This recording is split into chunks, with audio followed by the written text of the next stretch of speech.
This is Valley News Live at noon. Good afternoon and thanks for joining us. I'm Anna Johnson. It's a first alert weather day as more snow is expected. In fact, a blizzard warning was just issued. Let's go right away to meteorologist Lisa Green with a first look at your weather. Lisa? Yes, just a few minutes before the top of the hour, we had our blizzard warning issued basically for the heart of the Red River Valley in pink here.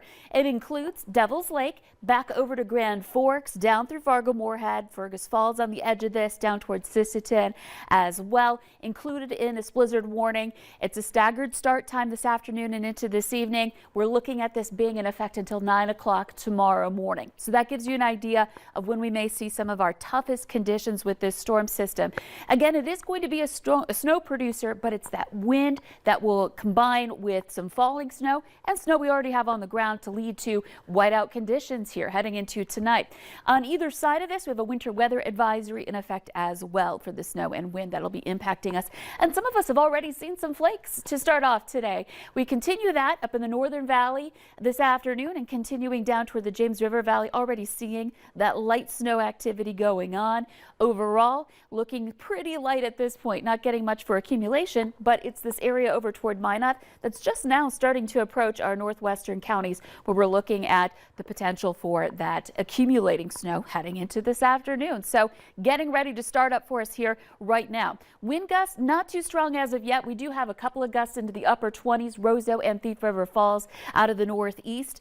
And we're looking at temperatures that are still looking pretty good. We're in the single digits above zero north and west and into the teens in the south and east for the moment, but much colder air is moving in with this system. So be ready for that Arctic blast yet again. Quick look at our conditions heading through the rest of the afternoon and tonight. You can see the snow starts to move in, the wind starts to pick up. I'll have details on the timing of this, the impacts from this system, and just how much snow we can expect to see, all coming in just a couple of minutes. Sounds good. Thanks so much, Lisa.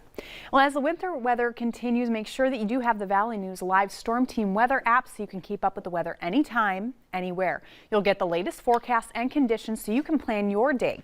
Just search VNL Weather in the App Store and download it for free. A man is in jail after gunfire in the 1200 block of 2nd Avenue South. Police arrived there just after 11 last night after 911 was dispatch was flooded with calls about gunshots. The man was ordered out of the house and arrested. Police say a woman and several children were present at the time of the shooting. And officers recovered a gun and spent shells, but say no one was hurt and there's no ongoing threat to the public because of this incident. 22-year-old Leon Norman was arrested for reckless discharge of a firearm. A Minnesota man is accused of drunk driving while operating a bus full of Duluth High School student athletes. State troopers responded last Thursday night to 911 text from someone on board the bus who said the driver was acting erratic, hit a stop sign, and drove the wrong way on the road. Troopers say a preliminary breath test on 47-year-old Sean Zelanzi of Sturgeon Lake showed him at .218, which is nearly 3 times the legal limit for driving. The CDC estimates the Omicron variant is now 95% of circulating COVID cases. Health officials reported more than 1 million new cases yesterday alone. That number likely includes totals from the weekend, but the 7-day average of new cases is now close to 500,000 a day. President Biden plans to update the American people on his administration's response to the pandemic this afternoon.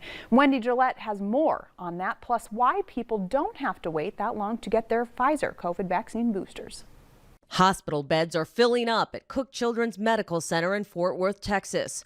One of those patients is 8-month-old Olivia McKinney. It's scary, and you never really think that it would be your child. But my daughter can sit here and she's coughing 30, 45 minutes at a time. Nationwide, an average of 378 children were admitted to the hospital every day from December 22nd to December 28th, a 66% increase from the week before.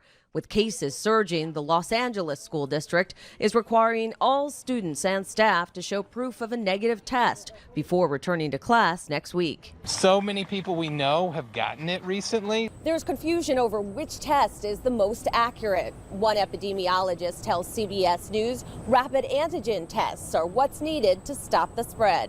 PCR as a technology is too sensitive. Dr. Michael Minna is the chief science officer at eMed, a biotech software service company that enables authentication of at-home tests for public health reporting. The appropriate tool in this pandemic to answer the question, do I need to isolate? Am I infectious and a risk to my neighbors? Is using a rapid antigen test, because it only stays positive as long as you are infectious. And the CDC is now giving the green light to Pfizer booster shots 5 months after the second dose instead of 6 months. The move comes a day after the FDA authorized the change. Wendy Gillette, CBS News, New York.